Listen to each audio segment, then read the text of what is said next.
Hola, muy buenas tardes. Gracias por vuestra presencia detrás de las pantallas y bienvenidos a la conferencia de Ramón Andrés, organizada por el Museu Valencià de la Modernitat y la Ilustración, el MUVIN, y por la Asociación Valencia Pensa, que es la organizadora del Festival Avivament de Filosofía desde hace ya 4 años.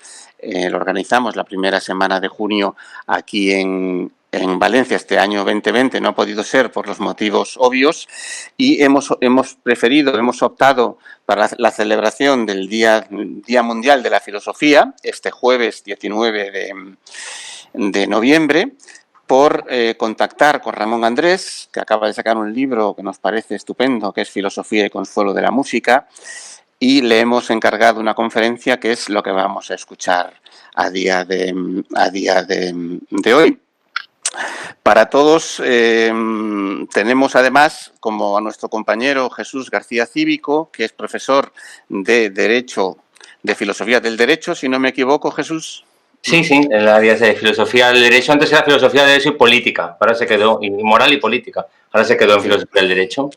Filosofía del Derecho en la Universidad Jaume I de Castellón.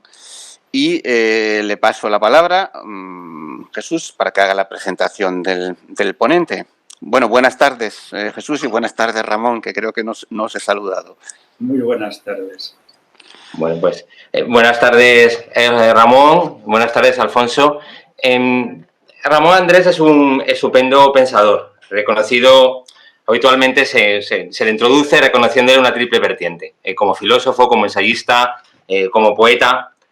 Así, en 2015 fue galardonado con el Premio Internacional Príncipe de Viana de la Cultura por su trayectoria intelectual y literaria, y desde 2017 es académico correspondiente de la Real Academia Catalana de Belles Arts de Sant Jordi.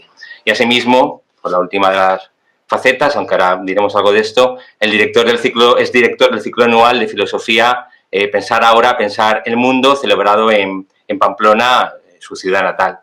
Pero yo entiendo que también se podría decir que más que distintas vertientes, lo característico de la obra de Ramón Andrés es, con toda su erudición enciclopédica, la elección de los temas, la música, el consuelo, el silencio, el suicidio, es haber encontrado una forma muy singular de contar con un estilo muy depurado que a uno le recuerda a George Steiner, a Roberto Calasso, a algunas facetas a Sloterdijk, un espíritu entre la literatura y la filosofía que uno podría llamar la letra del pensamiento, si no fuera también porque Ramón Andrés es un estupendo teórico de la música y también músico practico la música. Es una magnífica elección de Valencia Pensa, no solo por lo ya dicho, sino porque creo que Ramón Andrés se encuentra ahora en un momento muy hermoso de su carrera, porque a diferencia de la tendencia actual, su obra no es una obra apresurada, no es una obra ni anclada en la dictadura de lo último, ni tiene prisa por decir una opinión sobre las cosas, sino que más bien yo creo que con mucha tenacidad, no sé si con soledad también, se ha enfrentado a esas travesías largas que nos está contando ahora. Un ejemplo es este último libro, Filosofía y Consuelo de la Música, que ha editado Acantilado, sobre el pensar transformado en música, o la peculiar forma en que este arte interviene en el ánimo, en una historia que va de los presocráticos a la modernidad, y que seguiría al mundo en el oído, sobre el nacimiento de la música en la cultura, o una obra de referencia, diccionario de música, mitología, magia y religión, los tres en Acantilado.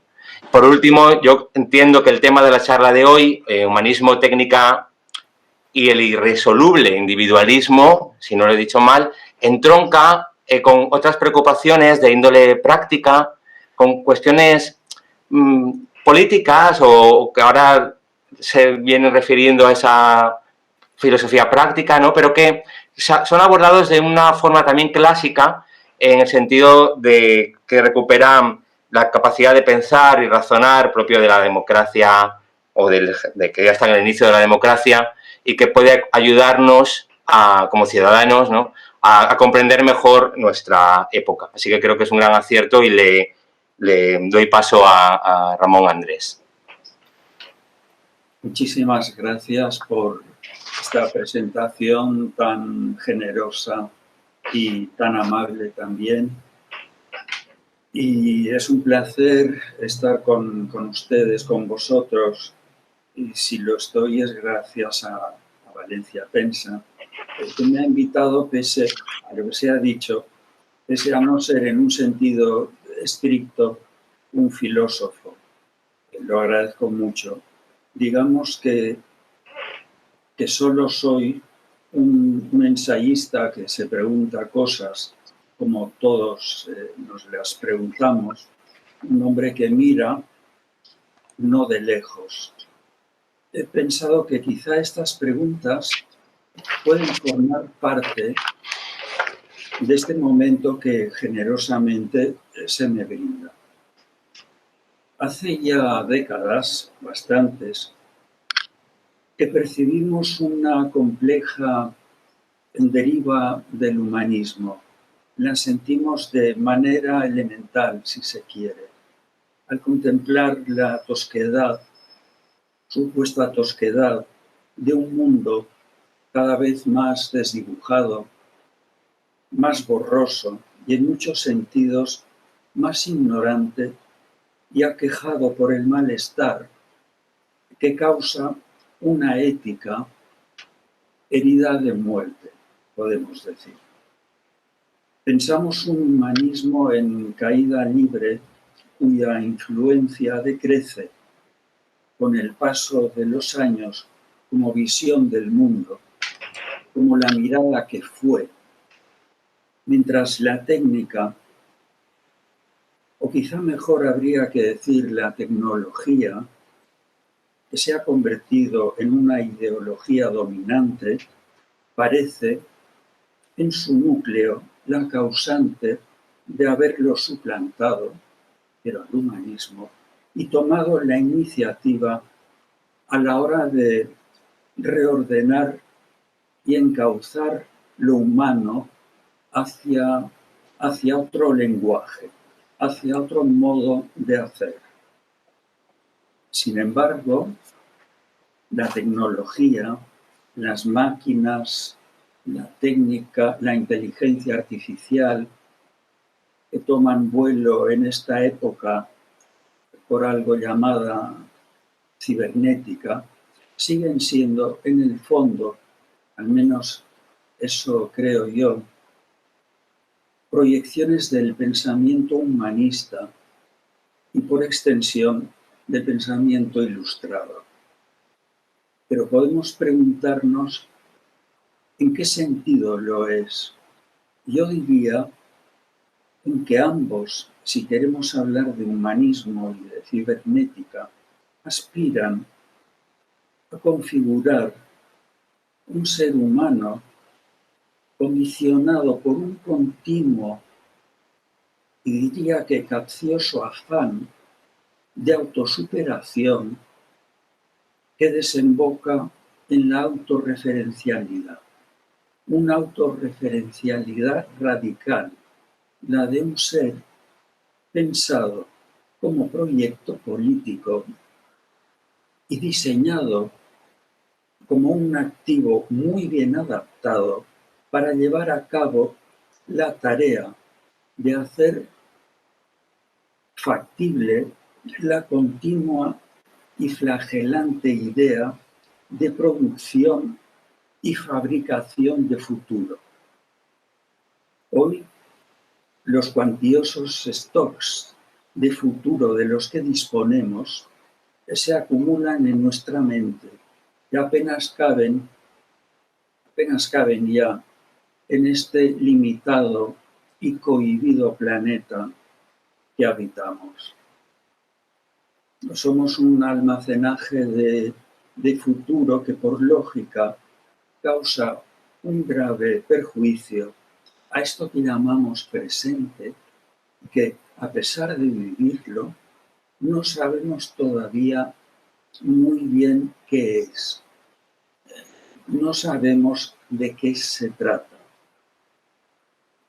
Por el hecho de haber sido educados y orientados de manera obsesiva hacia lo venidero, hacia lo que antes se llamaba el mañana, a lo que está por delante en el tiempo, vivimos, decía, como seres aplazados, y eso ha impedido que nos demos cuenta de un hecho que viene dándose, sobre todo en los últimos 3 siglos, y que para nosotros no es otra cosa que el inconsciente desplazamiento que nos lleva, en cierto modo, a no entender nuestra existencia en el ahora y a no prestar la suficiente atención al mundo tangible, al que tenemos aquí, en estos momentos, al actual, que es vivido casi en pasado, porque se nos ha constituido como una continua proyección. A veces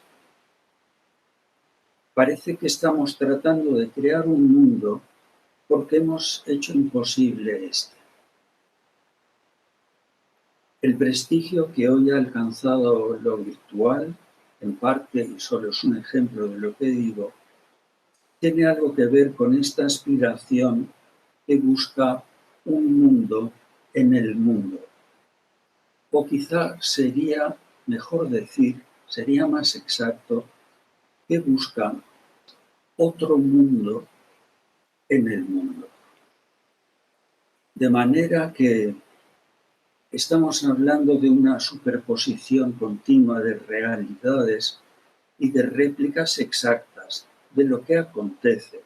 Estamos hablando de una dimensión temporal para la que no parece que estemos dotados, porque nos incomoda el límite, o porque hemos sido invalidados para discernir el ahora y además vivirlo en su dimensión real.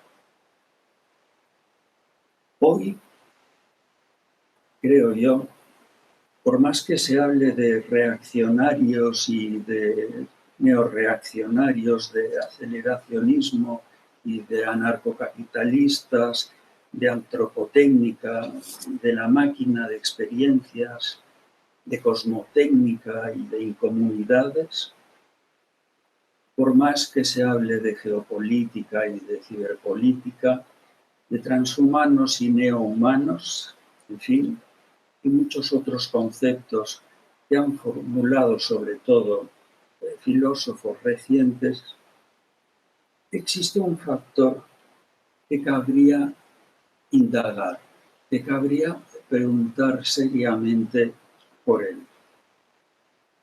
Voy a ser humilde porque no puede ser de otro modo y voy a ser mucho menos ambicioso que estos filósofos que han formulado estos conceptos, porque ya he dicho que yo no soy un filósofo, pero quizá por eso mismo siento la libertad de preguntarme, al margen de los análisis, algunos ciertamente muy valiosos, de tantos pensadores de vanguardia, por decirlo de algún modo,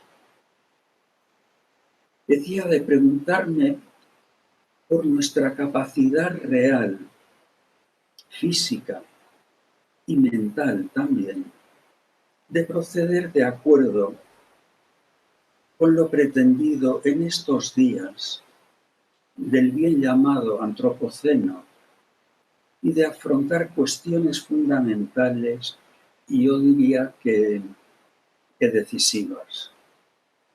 Nuestra propia configuración cerebral de reconocidos límites, nuestro erosionado sentido moral, me pregunto si pueden enfrentarnos con solidez a problemas básicos como la ecología y la tan urgente reorganización demográfica, en si estamos capacitados realmente, no lo digo de manera irónica, para diseñar una enseñanza facultada para extraer lo máximo de nuestras capacidades, para suprimir o por lo menos aminorar la desigualdad, las guerras endémicas, las condiciones del penoso flujo migratorio, la pobreza creciente en un mundo de abundancia que ya tiene la cara redonda de los personajes bien comidos que pintaba Bruegel. No quisiera ir a lo aparentemente fácil, que desde luego no lo es, al recordar aquel leño torcido de la humanidad del que habló Kant, aquella rama que se ha tomado como una forma condicionada desde su mismo origen y que no es posible enderezar, porque es su naturaleza, nuestra naturaleza. El leño torcido de la humanidad, inherente a nuestra especie, no solo ejemplifica nuestra limitación, sino también la tendencia demostrada a lo largo del agua estancada de la historia, a nuestro empedernido amor a las ideas absolutas. Este es uno de los nudos más duros, más visibles y complejos de esa rama que nos define, la inevitable tendencia a adscribirnos a las ideas únicas, a las grandes e inquebrantables verdades.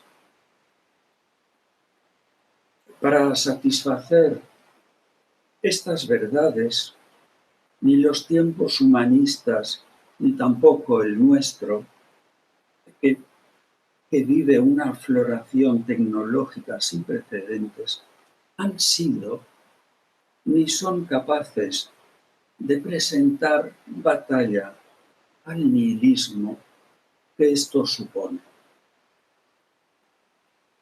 Cuando mencionaba el proceso tecnológico como tendencia de un absolutismo, hay que decir que no se remonta únicamente a la Ilustración, sino, como hemos dicho, a tiempos anteriores tan decisivos para la constitución de la mentalidad de Europa, como fueron los siglos XIV y XV. Entonces se dieron las primeras epidemias, se sospechó de la venganza de Dios y se descubrió la posibilidad de poner en marcha una técnica productiva a corto plazo capaz de abastecerlo todo y de crear incluso sobrantes que serían vendidos en las tierras de ultramar. Fue ya de manera declarada en el siglo XV cuando empezó a acariciarse el sueño de un mundo como gran mercado, una globalización todavía falta de definición entonces, pero instigadora de una continua y provocada creación de necesidades, muchas de ellas ficticias e inútiles. Cuando mencionaba el proceso tecnológico como tendencia de un absolutismo, pero también como abolición y superación de la realidad del mundo, era para comentar que desde el más arraigado nihilismo, este proceso técnico ha dado pie a emprender una huida hacia adelante de la que todavía no nos hemos zafado, por decirlo de algún modo. Y esta huida hacia adelante es lo constitutivo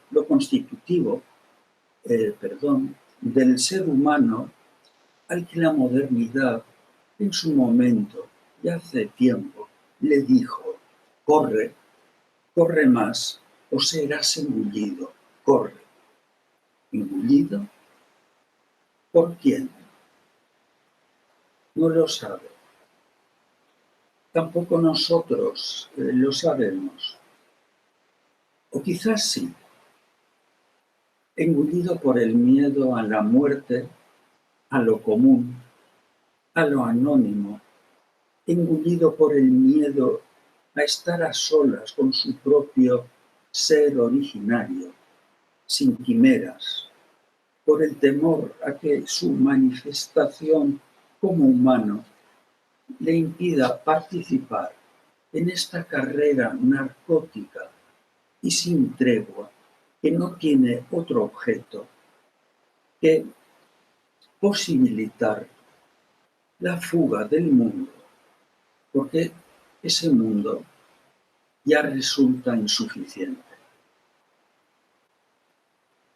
Esta carrera aciaga, convertida en una dura competición y en un atletismo, por así decir, en un atletismo de la identidad, ha desatado un individualismo tan yermo y enfermizo, nietzscheano, propuesto para detonar antiguos moldes, creencias y supersticiones ancladas en lo ilusorio, para estimular una toma de conciencia, no para destruirla. O quizá también es posible para detenerse y pensar y asimismo concluir, si es necesario, romper con todo lo que hemos sido y creado. Pero no es así. En el individualismo del que hablamos ocurre todo lo contrario. Se trata de un individualismo que acapara, que posee y almacena realidad hecha a su propia medida, que acapara fragmentos de mundo amañados para procurarse un bienestar, una seguridad y una comodidad insostenibles para la naturaleza. Y todo ello habilitado dentro de un receptáculo que algunos describen en forma de espera y de la que nadie más o del que nadie más puede participar. Tanto el humanismo de aquellos siglos pasados como la tecnología han proyectado al ser humano. Habría que subrayar, y eso es importante, yo creo que muy importante, que este ser humano es europeo, es occidental, como centro del mundo y sobre todo como centro de su propio mundo. Y le ha instado a creer que es el organizador, ilusoriamente, de su entorno y el generador de su destino, sin darse cuenta de que solo obedece y de que lo vive todo como elipse.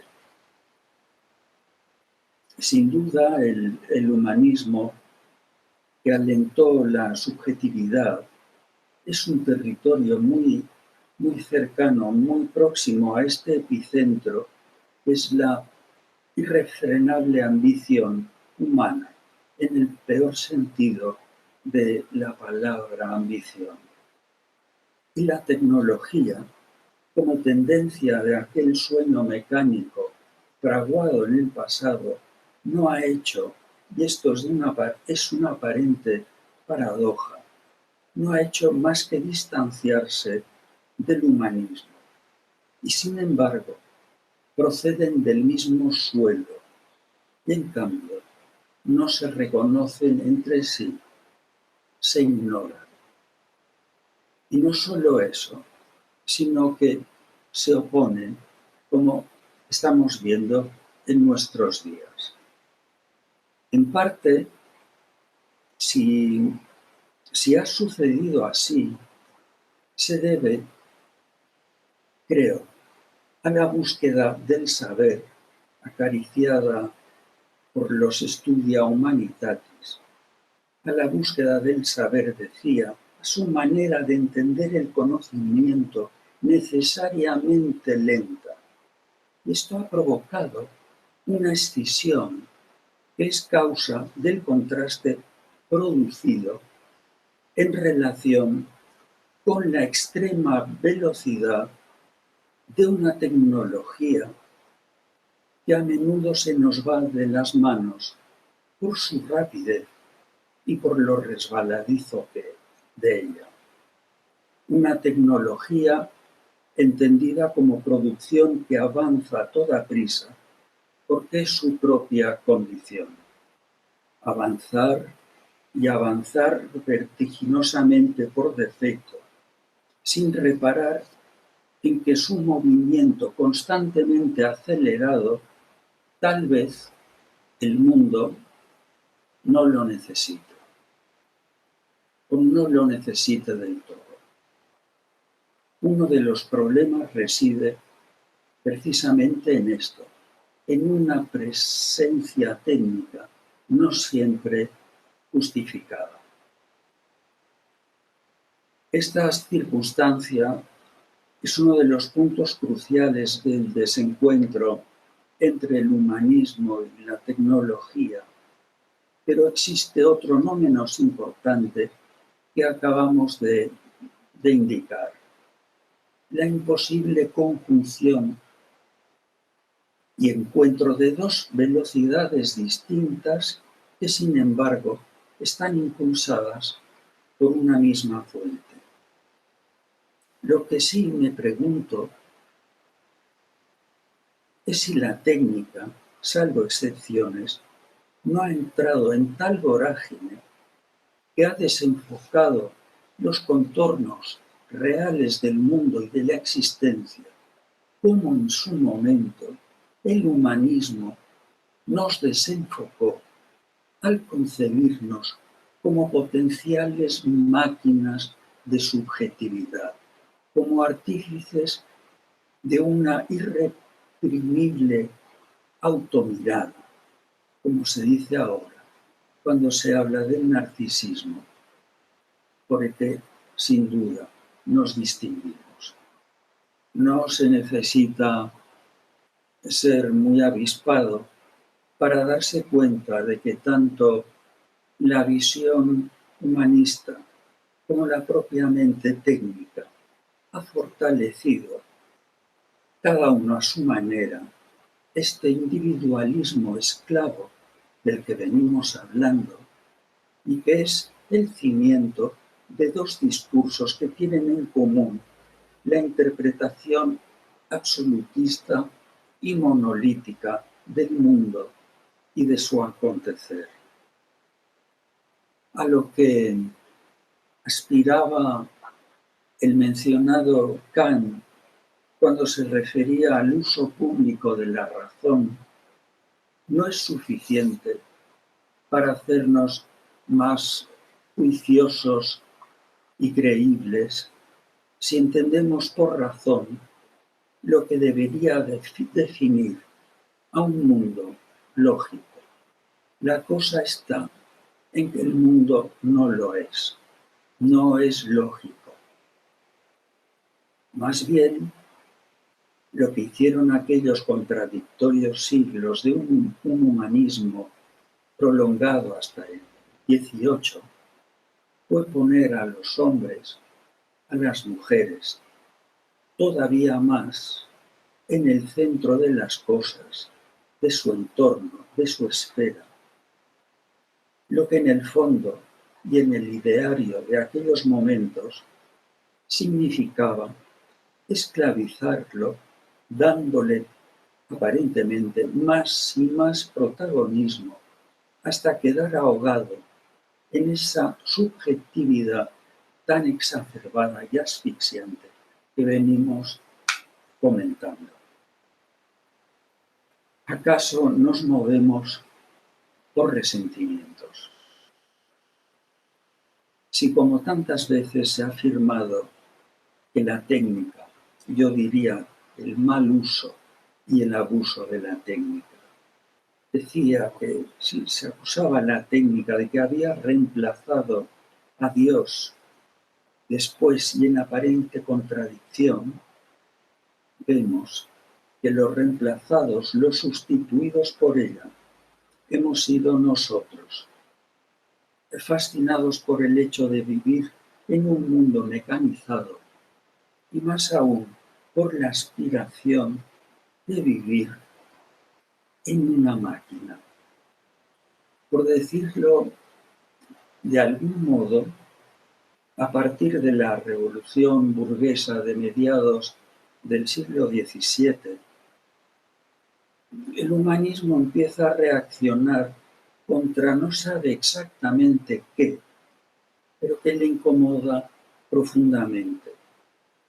Desde entonces se generalizó un sentimiento que apeló a una cierta nostalgia, a un querer regresar al origen de lo humano y de lo no sometido a la mecanización. Este, en realidad, sería una parte del posterior sueño del romanticismo. De ahí que la necesidad romántica de buscar un regreso al pasado. De ahí su amor a los acantilados y a las ruinas, pensemos en la pintura de Friedrich. De ahí su inclinación por aquel silencio que dejaban los dioses a su paso, como decía Hölderlin, por no mencionar la añoranza del mundo medieval que se encuentra plasmado en diversas óperas de Richard Wagner, cosa que tanto enojó a Nietzsche. Todo esto fue la consecuencia de una añoranza que llegará a encender, junto al sentido de justicia social, las revoluciones que todos tenemos en la mente. Todo parte, pues, de un resentimiento, porque combatir desde la nostalgia solo nos puede granjear ese sentido de resentimiento. En muchos aspectos el romanticismo fue en sí todo él un resentimiento. Y hoy actuamos de manera muy parecida cuando se ha constatado, y es así, que hemos sido desplazados ya no por la técnica, yo diría de nuevo, que por el mal uso de la técnica, sino por la ideología que está impuesto y por su buen entendimiento con el dinero y una rentabilidad depredadora y siempre en alza, que ha erosionado el mundo y su realidad. Otro punto que me gustaría comentar, sin querer alargarme, concierne al hecho de que la historia y la metafísica se dieran por zanjadas en momentos muy determinados de los 2 siglos que nos anteceden. Cabría preguntarse si nuestra actitud y respuesta a ello han sido una réplica y han comportado de nuevo un cierto resentimiento hacia aquella supuesta superación. Ya vemos que se trata de rencores que hoy unen al humanismo y la técnica en un mutuo y agrio trato, en una amarga relación. Si insisto en el mal uso de la tecnología es porque me refiero siempre a su exceso y a la obnubilación que causa. Y todo deslumbramiento desdibuja el camino porque lo oculta. En realidad desearía, me imagino que muchos de nosotros también, que se diera un cruce de miradas entre el humanismo y la técnica, un poco a cómo lo planteaba hace ya bastantes años Gilbert Simondon, en su libro titulado El modo de existencia entre los objetos técnicos, y también en otro libro no menos valioso, titulado La individuación a la luz de las nociones de forma y de información. Pero a veces me pregunto si las cosas no serán más sencillas si no estamos padeciendo un exceso de discursos que, por su cantidad difícil ya de calcular, desinforman. Me pregunto también si no hay un excedente, un stock, como decía antes, de especulaciones y de análisis que forman parte ya asumida de una dialéctica que se aleja, me parece, incluso del cometido del pensar. Me atrevo a sugerir, con la imprudencia del que no es filósofo, pero que en cambio se atreve a participar en un encuentro de filosofía como este, que la propia filosofía, me refiero también a la más reciente, tal vez forme parte de esta pasión tan humana como es el irrefrenable amor a las especulaciones y a la creación de divisiones, de bandos, sin un fondo real, sino impulsados por una simple reacción y por la tendencia a una siembra de discursos imposibles de recolectar. En Oriente, se fue más comedido y creo que entendió mejor el silencio. Seguramente ya no es así, al menos en los países de declarado capitalismo como China y Japón, pero tras ellos hay un paisaje de sabiduría que nosotros, los occidentales, no tenemos, en el mejor de los casos, hemos olvidado. En nuestro mundo la lentitud, ya desde hace mucho, es subversiva y la espera, como tiempo humano, ha muerto. Estamos en el reino de la inmediatez y de la guillotinada virtud de la guardar. Modestamente, creo que hablamos mucho, que hablamos demasiado, y me pregunto si esta diatriba entre el humanismo y la técnica no se está convirtiendo, sobre todo, entiéndase bien, en una nueva escolástica, reconociendo como reconozco la capital importancia y el valor de aquella irreemplazable filosofía a la que habría que revisar, a la que habría que volver, porque hemos olvidado o perdido por el camino muchas de sus propuestas que servirían para explicarnos ciertas cosas de nuestra constitución intelectual. Pero lo digo por algo. Imaginemos que en plena escolástica hubiera surgido la imprenta. Seguramente Dios habría quedado algo desatendido, o bastante, habría pasado a un segundo término, porque ya no se trataría de especular sobre los modos de la existencia divina, sino de discutir sobre el buen o mal uso de ese instrumento diabólico, como lo consideró Lutero. La imprenta fue un avance y una revolución tan incuestionable que no se reparó en el problema del exceso de libros impresos, muchísimos de ellos inútiles, incluso malos y muy malos, que empezaron a sembrar el desconocimiento mientras iban de mano en mano. La recolecta de tan ambiciosa siembra, por utilizar de nuevo esta metáfora, fue pronto una imposibilidad. Me pregunto si no ocurre lo mismo en el caso de la tecnología, de la que hay una inflación que convendría seriamente regular.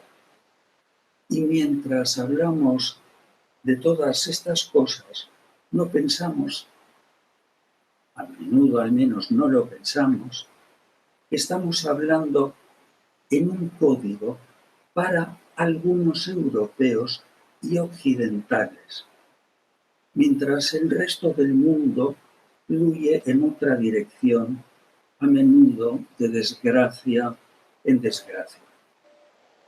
Hace unos pocos días ha habido una matanza de campesinos en Etiopía que ha pasado prácticamente desapercibida para quienes viven en esa confortable esfera de la que hablábamos antes. Violaciones masivas de mujeres, niños soldados en África, deforestación, aguas contaminadas en más de medio mundo, insalubridad, inimaginable falta de medicamentos, tráfico de armas procedentes de los países ricos, explotación laboral. Todo esto está ocurriendo ahora. Y a veces tengo la impresión de que la cultura occidental y como parte de ella la filosofía están dirigiéndose a aquel universo platónico que tenía la forma de una naranja partida por la mitad, es decir, media esfera. No ver lo que ocurre al otro lado no nos legitima ni siquiera como actores de esta continua especulación filosófica que muere al poco de nacer porque es rápidamente sustituida por otra. Deseaba comentar, ya para finalizar, que he leído en estos libros un libro de Yu Hui que me ha parecido interesante a la hora de reconsiderar la tecnología y su implantación como fruto de un pensamiento único. Por eso el título de su obra es significativo: Fragmentar el futuro. Se trata de fragmentar la idea colonizadora de la monotécnica, de lo que él llama monotécnica. Se trata de fragmentar las ideas de vocación totalitaria, única, las ideas falsamente universalistas, dado que en el mundo coexisten distintos modos y tiempos de concebir el conocimiento y maneras diferentes de aplicarlo. A esto él le llama cosmotécnica. En este sentido en este aspecto me ha parecido un libro central, unas pocas páginas llenas de koiné eistesis que decían los griegos, es decir, de sentido común, sin demasiados artificios ni alharacas. Lo que sí me gustaría observar, y ahora es verdad que para terminar, es que esta fragmentación ya empezó a darse en Europa hace tiempo, en el mal avenido y despistado siglo XIX, con la propuesta, por ejemplo, de pequeñas colectividades que dieron la espalda a las ideas únicas que les venían encima. Dieron la espalda a la flecha que señalaba una sola dirección. Crearon pequeñas factorías que proponían un medio de producción más cabal por estar dedicado a abastecer su entorno. También ocurrió en el arte, sobre todo en el arte del siglo XX, que aunque no sorprenda, es donde más propuestas se han formulado de esta fragmentación de ruptura de lo lineal. Estoy pensando, por ejemplo, en la música de Anton Webern, en la música posterior de Morton Feldman, de György Ligeti, cuando él mismo, este compositor húngaro, hablaba de micropolifonía, de pequeñas estructuras, de fragmentaciones. Estoy pensando también en el arte abstracto, en algunas instalaciones que ponen en entredicho la organización espacial de la realidad. Estoy pensando en el arte de Bacon, que despieza la acorazada identidad para bien del prójimo y de uno mismo. Muchísimas gracias y esto es cuanto deseaba decir. Muchas gracias a ti, Ramón, por tu charla. Recuperamos el sonido. Muchas gracias, has sido muy entretenida, sobre todo a mí particularmente lo del resentimiento es un tema que va, acaso nos movemos por resentimientos, que es alguna intuición que uno tenía sin tanto fundamento, aunque bueno, tengo un amigo que me respondía que el resentimiento no vende nada. Visto la situación política hoy, parece que ha empezado a vender el resentimiento. Sí. Jesús, ¿estás por ahí? Sí. No, me unía a la felicitación, me ha gustado mucho la charla. Creo que es un estupendo ejemplo de lo que, aunque Ramón Andrés no se considere a sí mismo filósofo, pero sí de una tradición que tiene ilustres representantes entre nosotros, la obra de María Zambrano, esa razón poética, esa forma de pensar que es muy atractiva cuando se maneja como hacer Ramón, con un compromiso además con valores que son todavía valores de un humanismo o de una modernidad especial, ahí va a ir mi pregunta, y de un humanismo que creo que justo hoy más que otros años tenemos que reivindicar. Me refería, por ejemplo, al triste destino de la ética en los programas de la educación secundaria. Pero bueno, me ha gustado mucho y sí, tengo alguna pregunta que hacer. Sí. Pues adelante con ella. Muy bien, pues yo entiendo que cuando hablamos de crisis del humanismo, en gran medida es una crisis de la razón.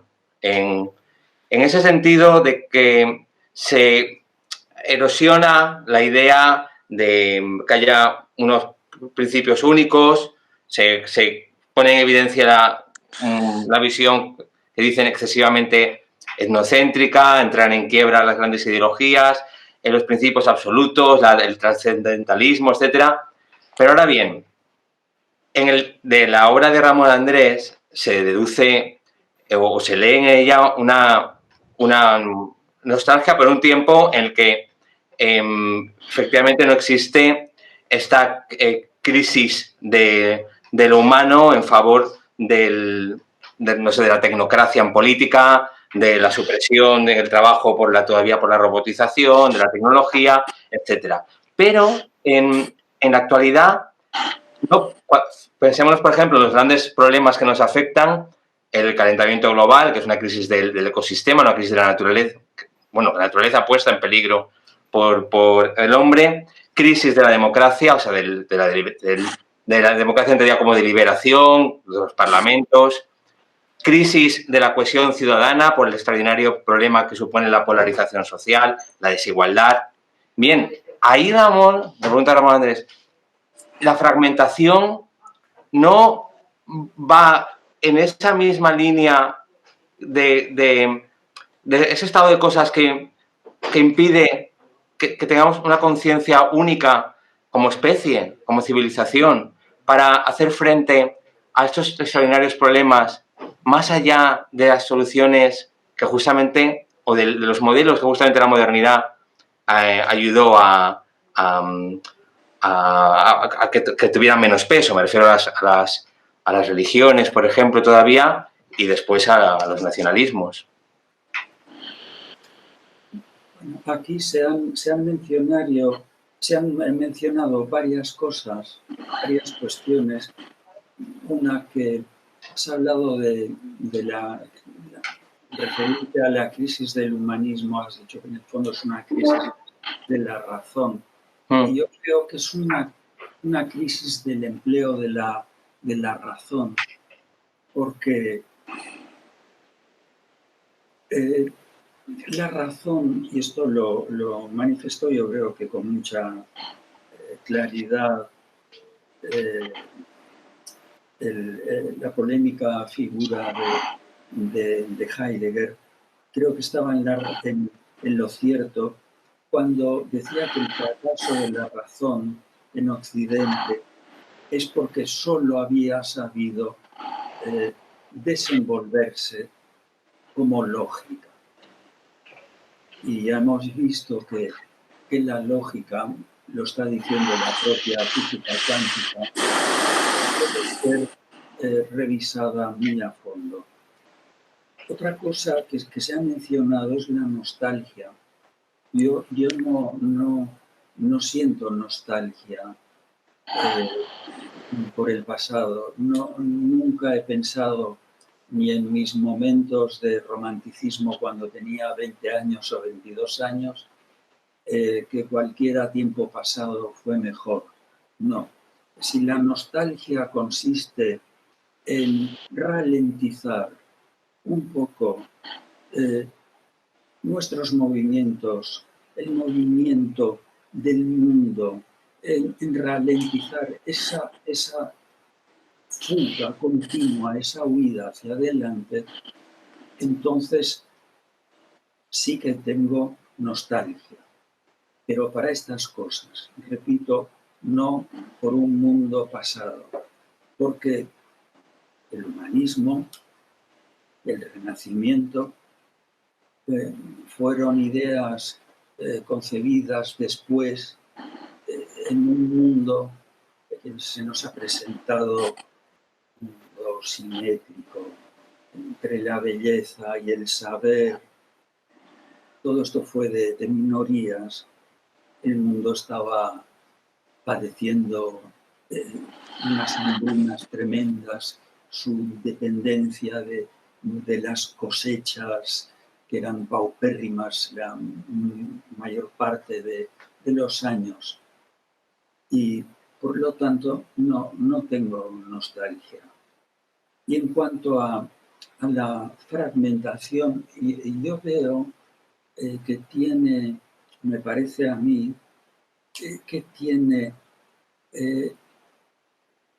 la gran virtud de permitir la reflexión sin apreturas, sin la presión de una fuerza única, una fuerza, una energía unánime que está empujando hacia adelante y que en esa acción mecánica se desdibujan y se borran las ideas y nuestra propia manera de estar en el mundo.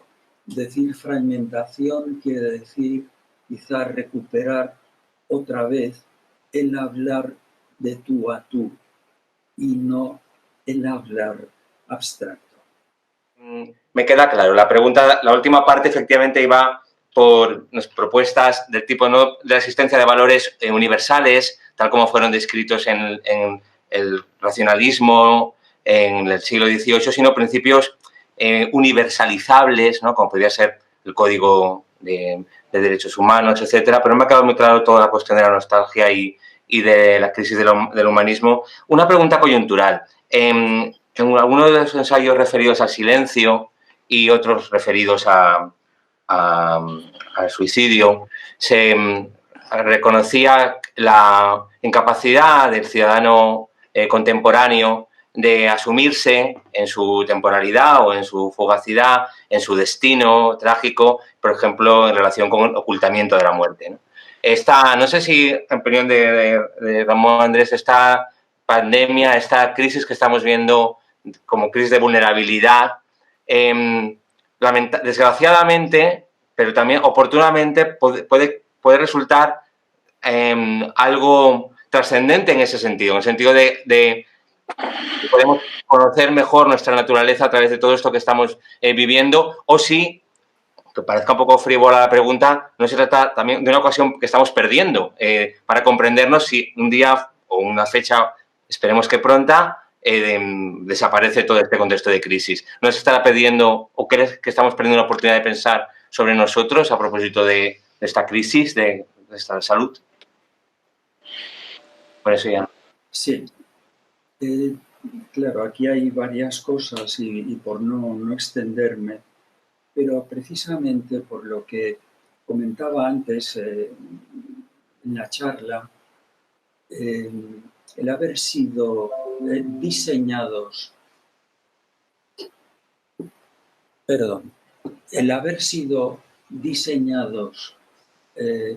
como proyecto político, como proyección en el tiempo, sin reparar demasiado en el ahora, ha hecho que concibiéramos inconscientemente un futuro irrompible, si queremos utilizar esta expresión, un futuro irrompible, un virus que no es sumamente letal, en cambio ha causado mucho estrago, mucho dolor, ha llevado a algunas personas a pensar de un modo más detenido, más sereno. Muchas personas me han dicho: lamento decirte que este encierro, este confinamiento tan largo ha sido un momento sumamente feliz para mí. He podido volver a leer despacio, a escuchar música, a estar con mi amiga o mi amigo, con mis hijos, realmente porque estamos despojados de nosotros mismos, somos una proyección nada más de lo que somos, ¿no? Estamos despojados. Se habla de un antes y un después de esta pandemia. Van a cambiar ciertas cosas. Quizá algunas más superficiales de las que podamos pensar, porque yo me pregunto si, por ejemplo, con la gripe española, la friolera de millones de muertos, si con las 2 guerras mundiales que sobrepasan los 60 millones de muertos no hemos cambiado, sino que hemos acelerado la huida de este mundo que incomoda e ideamos otro en este. Si no nos ha cambiado, si no nos han cambiado unos acontecimientos tan sumamente terribles, creo que no nos va a cambiar esto, más allá de que suba el teletrabajo, de que haya más ofertas de trabajo que puedas encontrar a través de la red.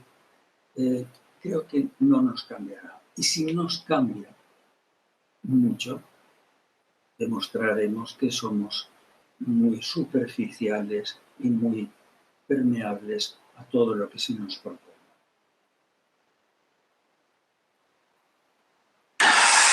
Bueno, gracias, Ramón. Cumplimos la hora que teníamos prevista, que todo el evento durará 1 hora. Jesús, si no tienes una pregunta que no puede pasar, No, aquí. Agradecerle a Ramón la generosidad con las respuestas y a ti, bueno, ahora nos despedimos, ¿no? Por mi parte nada más.